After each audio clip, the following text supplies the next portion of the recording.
And now a short audio clip from Kiss the Future, a documentary about the siege of Sarajevo in the 90s. As you can tell from the warranted F-bombs, this is Enes, the lead singer of a Bosnian punk rock band. There's a sentence you don't hear that often. Bosnian punk rock band. Take it away, Enes. Our punk rock was a weapon to tell them, fuck you, you can't do anything to us.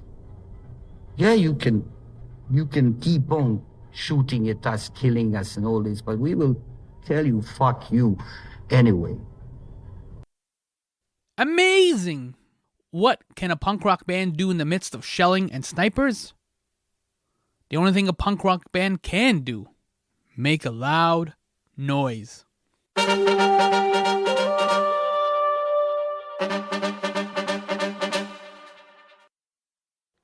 Yo, welcome to My Summer Lair. I'm your host, Sammy, the second runner-up in the Miss Sarajevo contest, Younan. So close. Kiss the Future is a potent documentary.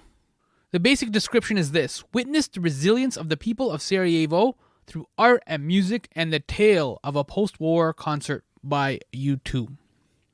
Directed by Nenad Cicin-Sain, produced by Matt Damon and Ben Affleck, featuring Bono, The Edge, Adam Clayton of U2, and Bill Clinton, this is an uplifting documentary about undaunted creativity. During the siege of Sarajevo between 1992 and 1996, the city's Bosnians refused to surrender to the war. Instead, they hooked up generators and put on plays, a beauty contest, the Miss Sarajevo contest, and played loud punk rock music. They made punk rock music too. History lesson, kids. On December 30th, 1989, U2 were playing in Dublin, Ireland, and Bono told the audience that U2 has to go away and dream it all up again. The band began searching for a new sonic direction following their Rattle and Hum album. This pivotal Dublin concert was just over a month after the Berlin Wall fell on November 9, 1989. The fall of the Berlin Wall and the subsequent collapse of the Soviet Union accelerated the push for deeper European integration. This is when Central European tenets like freedom of movement were formalized. Now, you can backpack throughout Europe to go find yourself. Good luck. However, the unraveling of Yugoslavia in the wake of the fall of the Soviet Union resulted in a decade of grim conflict that prompted a reevaluation of national sovereignty and the responsibility of outside powers like America and NATO to stop atrocities. Sadly, the Cold War heats up, as do the debates about human rights above state sovereignty. We're still having these debates, human rights versus state sovereignty. U2 arrived on October 3rd, 1990 on the last flight into East Berlin on the eve of German reunification to begin Berlin sessions recording what would be later called Achtung Baby. They were hoping for that David Bowie magic, and it turned out Bowie, like Elvis, has left the building. On November 18, 1991, U2 released Achtung Baby, and at the same time, they've also released their earnest do-gooder public image. That sucker is gone. Now, their new public image is lighthearted with a self-deprecating tone. Maybe they did find some of that Bowie magic after all, because this reinvention has made them finally for the first time, U2 is cool. We didn't use the word swagger in the 90s, but we've always understood the concept. Yugoslavia's leveling continues with a number of notable massacres and the siege of Sarajevo, which started on April 5th, 1992 and ended on February 29, 1996, lasting for 1,425 days. Damn. Shortages of food and water, snipers, bombed out schools. This was dark and ugly and violent and horrific. February 29, 1992, shortly before the siege of Sarajevo, U2 launched Zoo TV, a multi-sensory overload spectacle that presents their fresh reinvention to mass audiences. They come for the new music and they stay for the satire of news sold to viewers as entertainment. The concerts incorporate channel surfing, prank calls, video confessionals, some were spicy, a belly dancer, and eventually, as U2 were touring Europe in 1993, live satellite transmissions with Sarajevo. Imagine interrupting a rock concert, 20 to 40,000 sweating people, some high, some horny, some happy, to bring live perspectives direct from Sarajevo. The audience didn't know what to expect. The band didn't know what to expect. You're in a ravaged Sarajevo and you've been given this opportunity to speak to thousands of people. What do you say? What do you share? Like, how do you help people who've gathered for a good time to understand what the siege of Sarajevo is like? And so I mind the past with Nenad, the director of Kiss the Future, to better understand how we can confront the present. Prepare for a conversation that covers war, Zoo TV, Bill Carter, love and human connection, and of course, more punk rock, including The Clash. Sound, the final frontier. My Summer Lair is an enterprise, a pop culture voyage with a continuing mission to explore strange new worlds, to seek out new creators and celebrate established producers, to boldly go where no podcast has gone before. And now here is your host, Sammy Younan. Actually, before we talk about your documentary, because one of the threads in the documentary Kiss the Future is Zoo TV, U2's multimedia spectacle for Achtung Baby at the time in the 90s. U2 are currently in Vegas, having resurrected Zoo TV, but in a much larger fashion. Like, have you gone to any of the Vegas shows? No, I was invited to go, but I haven't been able to go. I'm already on some other projects, so life and family has prevented me, unfortunately, from being able to see it, but I've heard it's beyond extraordinary. It's amazing. Like, this is like the idea of like Kiss the Future. This is the future of like concerts. Like, you can do so much with this. So it'll be interesting to see how the sphere continues to evolve as the technology evolves as well, and you get different bands in there. So, but if you have a chance, I know they are kind of running out of shows. I think it finishes up in March. If there is like 10 minutes or 15 minutes where you can kind of just get down to Vegas, it'd be well worth it. Yeah, I'm definitely going to try. So let's focus on your documentary, because in 2022, with the full-scale Russian invasion of Ukraine, many global citizens were like sympathetic to Ukrainians because most of us have no direct connection with Ukraine. Most of us don't consume a lot of pop culture, if any, from there. But the situation was awful. So it echoes what happened with Sarajevo in the 90s, the early 90s. Like, here in North America, Sarajevo was a city we didn't really have any direct connection with. Can you give us a snapshot of this wonderful city? Yeah, Sarajevo, being in Bosnia and the former Yugoslavia, is a very special place because when you go to Sarajevo, if you go to one, then this is many intersections. On one corner of an intersection will be a mosque. On another corner, there will be a synagogue, then a Catholic church, and then an Orthodox church. And these places of worship have been there for hundreds, if not thousands of years, of people living in a pluralism of coexistence, which is, I think, humanity at its best.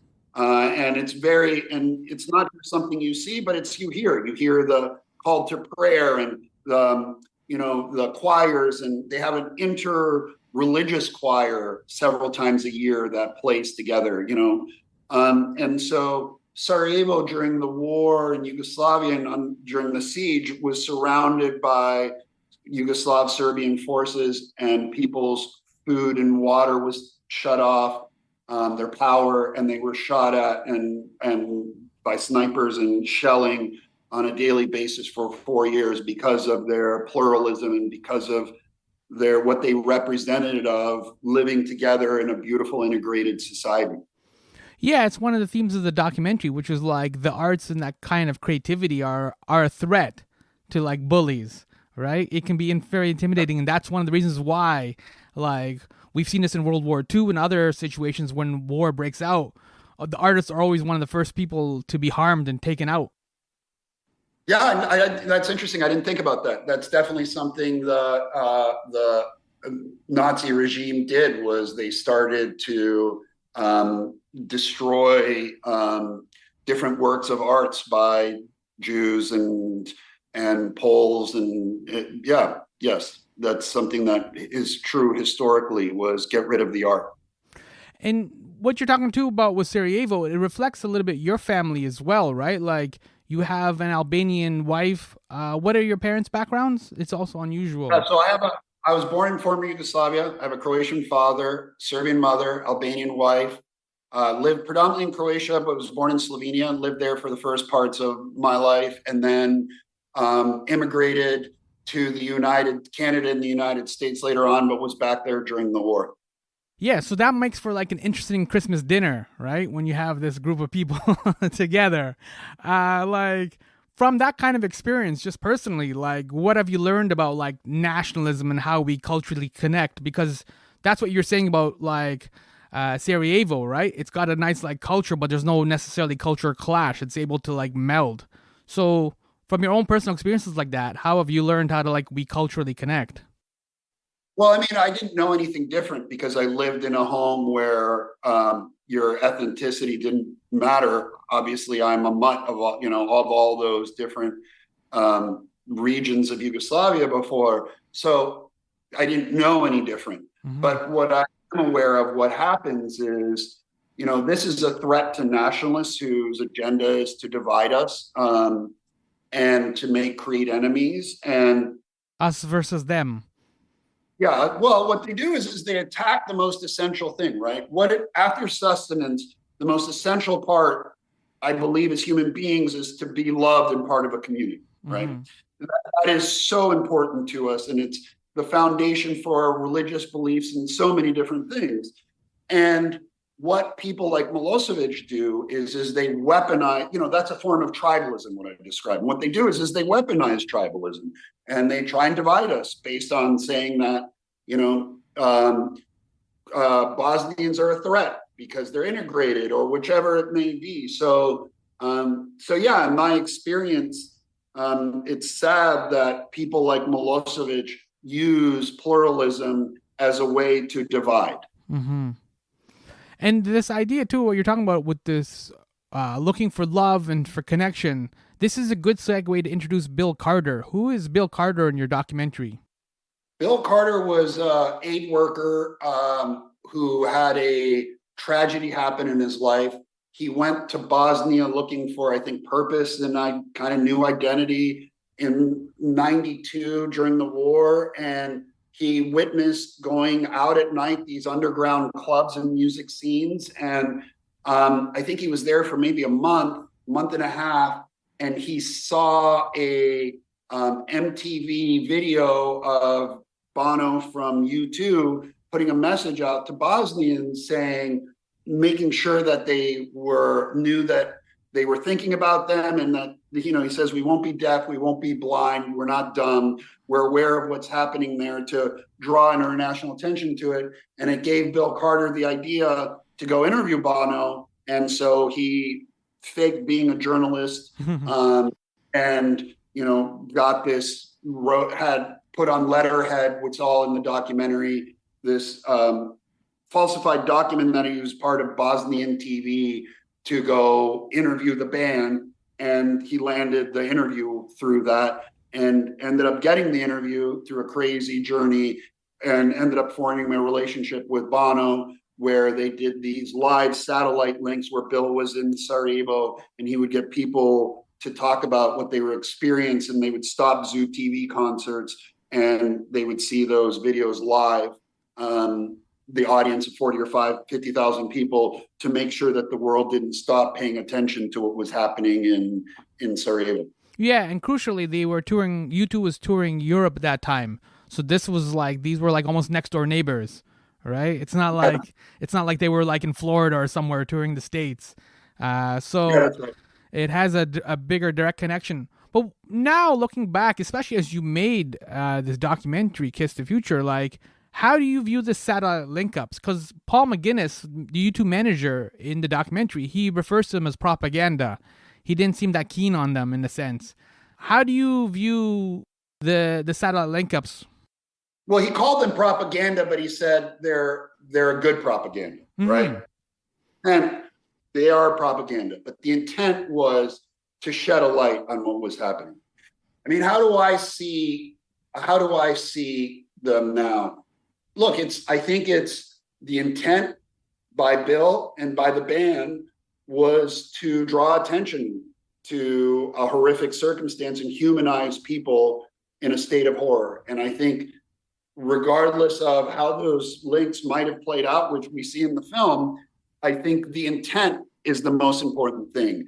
And, I was talking to Christiane Amanpour about this, who's featured heavily in the film.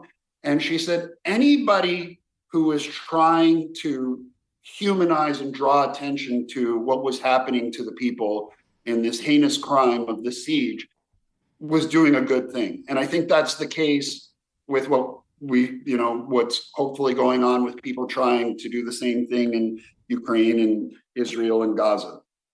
Yeah, I found that looking back and watching the footage in your documentary, they almost feel like they're TikToks, right? Because they're just like very short kind of things, and it gives you a window into that world that you wouldn't normally have access to, especially because this was the mid-90s, right? So there's barely any internet at that point. So they're almost like a precursor to TikTok, where you get this window into this world, this horrific world, but you also get to connect with people that normally wouldn't be on CNN or in Time magazine. Yeah, I could see it that way. I mean, I think what U2 was doing with the Zoo TV tour is they had different satellite feeds that they were making a commentary about mass media at the time and 24-hour news cycle on CNN and the news becoming a form of entertainment. And how does that affect us as a society? Mm-hmm. And I think because that was part of the programming of this tour that they were doing with Zoo TV, that this idea of doing these live satellite feeds to Sarajevo were a continuation of, in a sense, of what they were already doing, but with way more jeopardy and at stake of the ramifications of those, because it's not rehearsed and it's live, Mm-hmm. how things could play out. Some of the link ups that you had in the documentary, they're very sweet. Like I think one of them was like my wife or my fiance is in the audience. I think it was a show in Italy, right? And everyone's like, "Oh, that's really cute," right? And then other ones were like accusing U2 or like the audience of like doing nothing and standing by, right? Like, so it can kind of sometimes take away the emotion too of the concert, right? Because it just makes it like seem like a really stupid thing to do, to have a concert while there's a genocide going on next door. Yeah, I mean, look, I think that U2 as a band puts themselves in a vulnerable place pretty often, but Mm-hmm. the intent is to be activists and to draw attention to something that may not be getting the attention that it deserves, although it's not their responsibility to do that. I think that's who they are as human beings. And I think they really take it in the neck sometimes for that, unfairly. And I think the satellite links in Sarajevo, the way that they played out is there's a natural evolution to them, which almost fits perfectly in the evolution of the way that we lay them out in the film, which is the first satellite link, as you said, was very sweet and beautiful and emotional. But as the conflict wears on, as the siege, not conflict, continues, and as the circumstances become more grim, eventually there's a person who comes on and says to the band in front of 50,000 people, "What are you doing for us?" "I think nothing," right? Mm-hmm. And I think that's a pretty devastating moment for all parties involved, because they're there to do good. And there's different ways that it can be perceived as to what they were doing.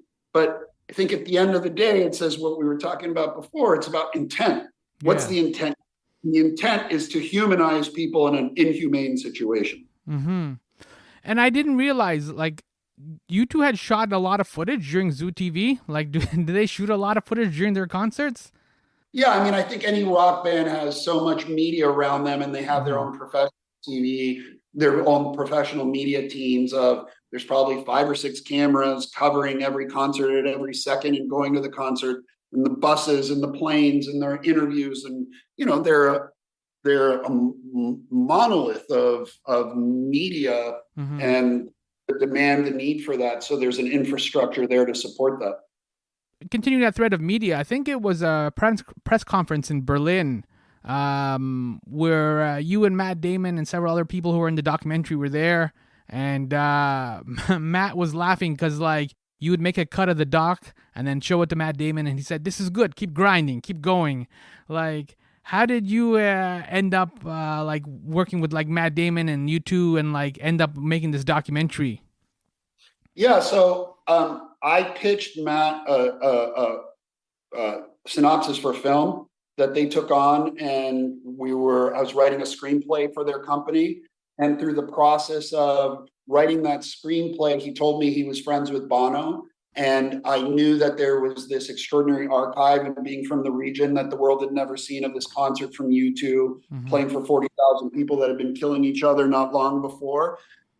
And so when we finished the screenplay, I asked Matt if he would produce it, and he said he would. And I had this extraordinary experience working with him because, one, the film got made because of him. And, I was in a very safe, creative space. And, he's this extraordinary storyteller. He won an Academy Award for Good Will Hunting, and he continues as a producer and writer to, tell really powerful, meaningful stories, but make them accessible. So what he was referencing in that press conference is the process in which we would work. I would call him, and when I was developing it with Bill Carter, and I would say, hey, I have an idea. Here's the intent of what I want. For example, the first act, the way we set up the film to play. What do you think of that? And he'd be like, okay, that makes sense, how, that fits with the story, et cetera. And then I would explain to him in more nuance what it is. And I'd say, does that land? And he would say, it either lands because of this or it doesn't because of that. And then he would give me feedback, and I would work on it based on how he interpreted what I wanted to do. But it was always about, this is my intent. This is what it's supposed to serve in the story. How do you feel this works? And he would give me his thoughts. And we did this from the development stage through the editing stage until it was completed. And it's a really rare gift to be able to work with somebody so talented who's there to get the best version of you as a filmmaker and storyteller, the best version of the story, which is always the most important, and then continue to mine it and, be supportive as opposed to heavy-handed. And that's what he was referring to in the editing phase, which is, here's an assembly of the film. What do you think? He'd say, I think it's great. I'd be like, this is what I want to do. Say, keep going. And, we kept going through that process until we were done. But it was a quite quick edit. I mean, I think we edited the whole film in 12 weeks. That's pretty good for a documentary. Yeah, I mean, yeah, I think it's pretty crazy. There's documentaries like this that are edited for years before they see it. I mean, yeah. And not just the editing as well, but I also want to touch upon the soundtrack, because the soundtrack's phenomenal. Clash and Foo Fighters, Public Enemy. The Edge I found was really eloquent, talking about punk rock and the Clash. So even though this is a documentary about Sarajevo and black humor and defiant creativity, like, how did you organically bring U2 into the story? Because they're the salt and pepper, right? You want the Bosnians and the people that are in the siege to kind of be front and center. Yeah, I mean, that was one of the most difficult things we had to crack, right? Was the story, and this is what was most essential, was about the Bosnians and the local underground music and art scene. It wasn't about U2, although all the stories led to this post-war concert where, there's a culmination and everything intersects at one place. It's this very emotional thing. And so in terms of how we introduced U2 was a struggle, because they didn't want the film to be about them. It would have been very easy to just make a U2 concert film in Sarajevo, and many people would have just wanted to do that. But the band didn't want to do that, and I didn't want to do that, and Bill Carter didn't want to do that. So, in doing my research, my favorite band of all time is The Clash. And in doing my research, U2's favorite band was The Clash. And many of the Bosnians' favorite band was The Clash, right? So it makes sense too, for it's The Clash is the soundtrack for a war like that. Well, I mean, they were singing about injustice. They were singing about inequity, about social injustice, about repression. They were a punk rock band, but what they were singing about were very meaningful things. They had a couple love songs, but they weren't songs about falling in and out of love. They were songs about, injustice. And that's what U2 ended up singing about many times as activists in their own right. Sunday Bloody Sunday. I mean, it goes on forever, right? The list of songs. And so the way to get them into the film was about the musicians in Sarajevo talking about their inspiration, and having U2 talk about their inspiration for who they became, And those two things were the same thing. And once we were able to have that conversation, U2 organically came into the film, and we never had to establish them as the biggest band in the world. We were able to introduce them based on, in a very organic way, which is this relationship that they had with the musicians in the Sarajevo, being musicians in Ireland that were dealing with their own conflicts, prior to the Sarajevo conflict. The Troubles. Yeah. And, I think what's pretty fascinating, and I didn't know this at the time, but just over this past holidays, I was reading the Rolling Stone top 100 bands of all time, or musical acts of all time. And interestingly, if you looked at the top 20, from Sam Cooke to Otis Redding to Bob Marley to U2, there's this common thread. All these musicians are singing about social injustice. Yes, they may have a long love song or two, but there's this common thread of the artists who are the most influential, according to Rolling Stone. There's a common, which is singing about social injustice and inequity in society, which is part of the film without my having realized that that's what we were doing. Yeah, and it circles back to hope as well, right? Because that was what running through your documentary was like, music was hope for them, right? It was one of the ways they kind of kept that hope alive. Yeah, I mean, I think as a human being, if you can, one, connect with other people, it gives you hope, makes you feel human. If you can sing and express yourself, it makes you feel human. These are all what seem like luxuries become necessities. And the necessity, there was a number of books written during World War II of people who were living under horrific circumstances in concentration camps, why certain people perished and others did not, if it wasn't by, being put in a gas chamber or shot, people who made it through the end and those who deteriorated and those didn't.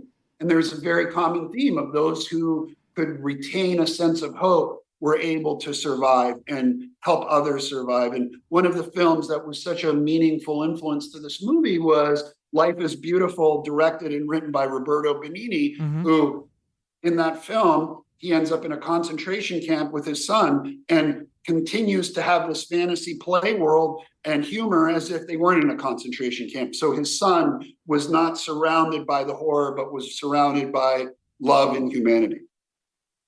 I want to extend that thread of love and humanity, because there's a really moving montage set to one with a lot of the Bosnians who had survived this catastrophic siege. It was really deeply moving. What was the atmosphere or the vibe like in the room when you were shooting that? You mean when I was shooting people reacting to the concert? Yeah, to one specifically, yeah.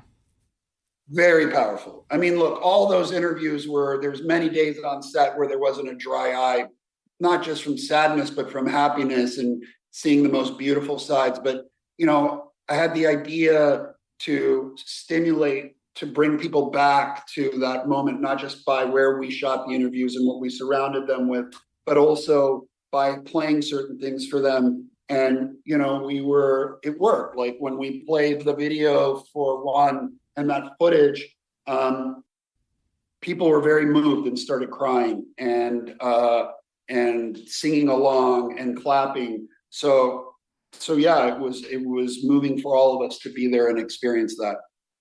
Was it difficult, or was there any reluctance in people like Bill Carter and other individuals you had in Kiss the Future to kind of relive these memories or these experiences? Were they willing to go back, or was this kind of just part of the healing process in a sense? Yeah, I think a lot of people were reluctant because people experience PTSD. The first time I reached out to Bill Carter to ask him to be involved, he didn't respond to me. I wrote him an email. And I actually had to have a famous filmmaker friend of mine reach out to him and tell him what the intent with the documentary was, to use it as a cautionary tale that kind of turned him to want to engage, to want to work with me. Vesna Simovic, who's in the film, who was the local journalist and ended up, there's the footage of her getting married during the siege. She was a researcher on the film, helping us find stories. And she told me how she was married during the siege. And I asked her, I said, hey, is there footage of that wedding during the siege? And yeah. And I said, can I see it?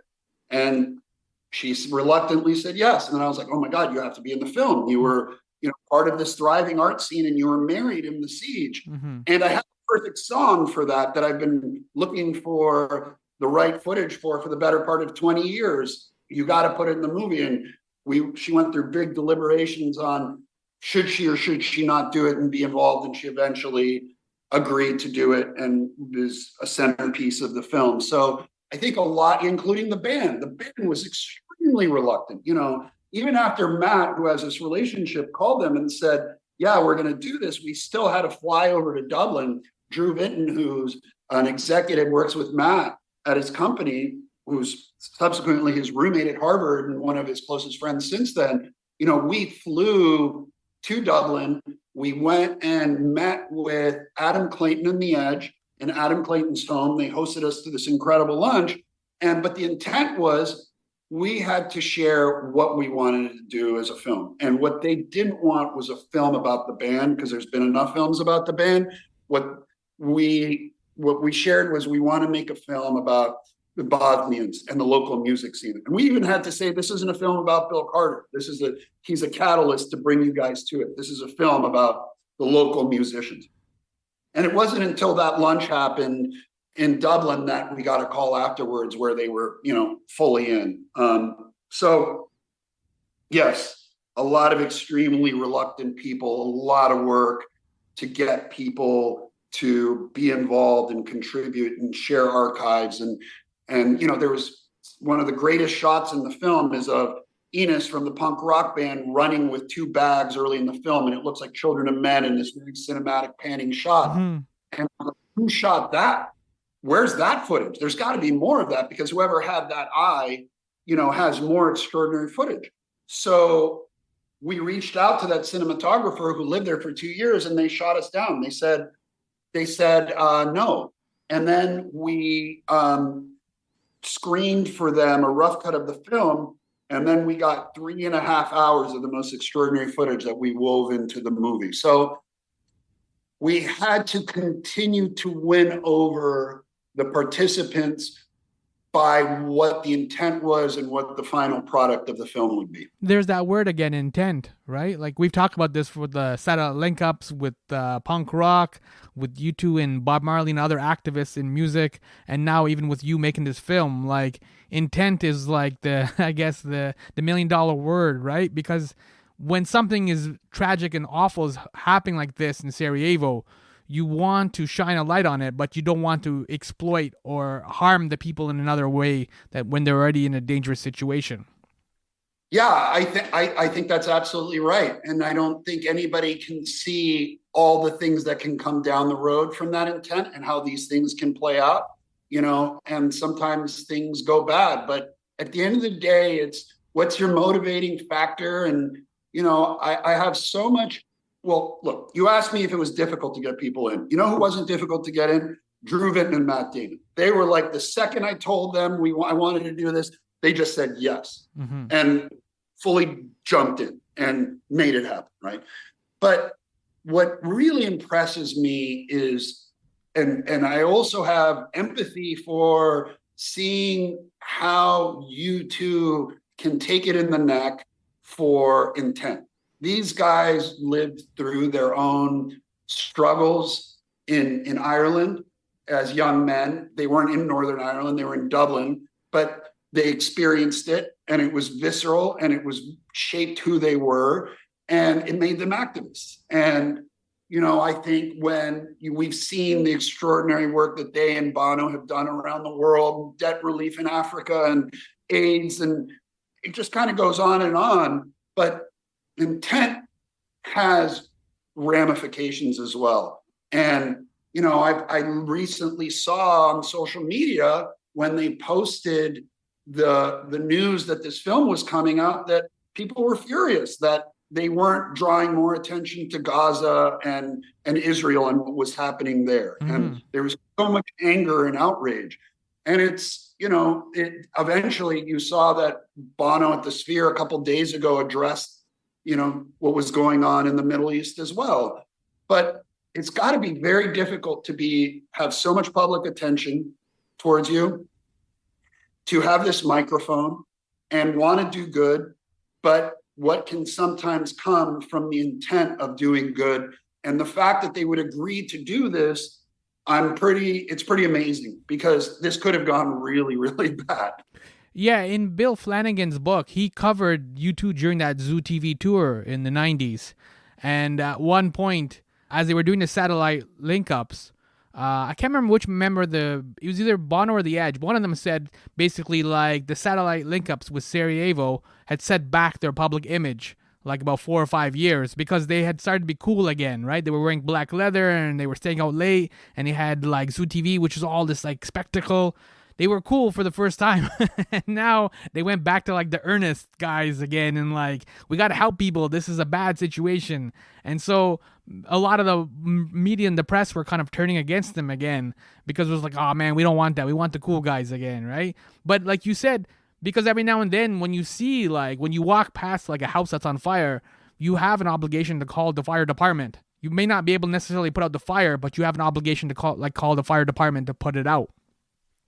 Yeah, I mean, look, at the end of the day, these guys are human beings who feel for circumstances that are happening around the world and want to do something. Mm-hmm. And, the same way that Bill Carter wanted to, and all the people in Sarajevo who are profiled in the film. And, one of the stories that I didn't draw enough attention to that's just so meaningful in the outcome of what happened was Mohammed Suckabi. Do you have a minute so I can just share his story with you? Yeah. Because we didn't have. Yeah. So Mohammed Suckabi was Bosnian parents, born former Yugoslavia, grew up in the United States, ended up playing football at Tulane at the first black and white integrated team, and became a lawyer. And the conflict in Yugoslavia broke out, and his father said to him, "You have to go back and do something." And he was like, "What am I going to do? I'm a lawyer in the United States." He goes, "But you're a Bosnian Muslim lawyer." So he ended up putting himself in extraordinary jeopardy by going back to Bosnia, where Muslims were being targeted, and ended up becoming a diplomat, and a diplomat to the UN. And he was the one who advocated for cultural diplomacy. And he saw what was happening in the city with the music and art as a way to humanize Sarajevans and to connect with the world. And so when Bono said, "Listen, let's do this post-war concert," because of this now long relationship he had developed with the city at that time, he went to Mo and said, "How do we do this the right way?" And Mo said, "The only way this concert is going to be significant in the way it needs to be is if we invite those who we perceive to be our enemies." And it was Mo's idea and motivation that the band supported to bring Serbians, who were the aggressor, who were, the Yugoslavian Serbian military was shelling and killing Bosnians. There was literally people who, for sport, were on the hills, mm-hmm, sniping Sarajevans. And they invited these people to the concert. Why did they do it? Why? Because that's the only way you can heal, is if you embrace your enemy. And they are then no longer your enemy. Yeah. You started talking about how tribalism can be weaponized, right? And that's one of the ways that you dismantle that bomb. Right? Yeah, that's exactly right. The first thing that goes is humanity. That's the first thing we lose. And they manipulate our religious beliefs, our need for community, they manipulate these things to take away our humanity, and to not be able to empathize and feel for what has been a contrived enemy. Mm-hmm. And you're seeing this in the States a lot now, right? With like some MAGA voters or Trump voters are like liberals, and it's just like the shorthand for monster almost. I think it happens on all sides. I think, look, I have my own beliefs, but that's not what this is. That's not what I think. It just happens on all sides. People stop seeing the other side as a human being and see him as a monster. Mm-hmm. And as soon as we vilify people in that way, we lose our empathy and enable, these lunatics seeking power to do atrocities. Yeah, and we also lose that creativity, right? Because as dark as this movie was and as dark as the siege in Sarajevo was, this is a very uplifting, inspiring movie because it's about that defying creativity in the face of all of that. We're gonna hook up generators and like put on hair. We're gonna hook up generators and do punk rock. Like we're gonna keep doing and making and being creative. And being creative is one of the most human things that we do. Yeah, because it's a way to express ourselves and connect. And, there's that beautiful moment where Enos from the local punk rock band says, fuck you, you can't do anything to us, by playing music. And the other thing that Mohammed Suckabi did, was he not only invited the enemies to the concert, but he picked the local punk rock band that we follow, that we set up in the early film to open for U2. But he also invited the Muslim choir, to sing spiritual music before a rock show. And, I think these kinds of ideas and actions of pluralism and acceptance and empathy for different beliefs and musical tastes, these are all the things that take us to a much richer and healthier society that is what we lack when we become divided, Yeah, that's a positive note. We can end it there because that's how we kiss the future, right? That's right. Well, thank you. I really enjoyed talking to you. Very, very good questions.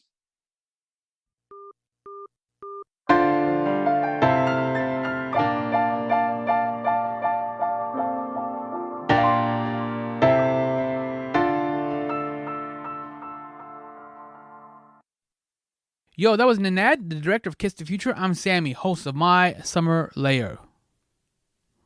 Over the course of this conversation, we touched upon Sarajevo parallels with Ukraine. Currently, Sudan is unfortunately dealing with internal ruckus right now. And to that list, we can also add our recent experiences with the pandemic. When the virus hit in, March 2020, we shut everything down. But even early on, like within weeks, we all quickly grasped the experiences we enjoy and that make life worth living are simply not going away. During the pandemic, we hosted all these terrible experiments like parking lot stand-up comedy where you can like honk your horn or flash your lights instead of laughing. It's not the same as laughing in a room full of strangers. We shared creativity over Zoom, music, and weird plays. Yet the chills of several thousand people all taking over for the lead singer and collectively singing one song, one choir. That's just better. None of those online pandemic experiences fully worked out for fans and for creators. It simply doesn't matter if the virus was permanent, promising to linger in our society. Naturally, we had to go back. We had no choice. We had to go back to movie cinemas and Broadway shows and stand-up comedy and live magic. Live and live are basically the same word because a live show is how we live. That undenied creative impulse rings throughout Kiss the Future. This is not a U2 concert film. Most of us have no connection to Sarajevo. It's a punk rock celebration of creativity where it's raw and messy, but totally infectious fun. That's uplifting. As the pandemic taught us, take nothing for granted. Use the time you have and go to shows. Go to as many shows as you can. You take risks. Seek surprise and seek delight. Share your discoveries and your passions. I do. I write My Pal Sammy, a weekly Substack newsletter. One of my forms of creativity is sharing. You'll see a popular hashtag Pantsworthy. Hashtag Pantsworthy. I include Pantsworthy events because they're worth putting on pants for. Magic happens when you get off the couch. Kiss the Future is playing at select AMC theaters. That is pants-worthy. Sign up. Let's connect and extend this conversation. You can sign up at mysummerlair.com/subscribe or Google Substack My Pal Sammy.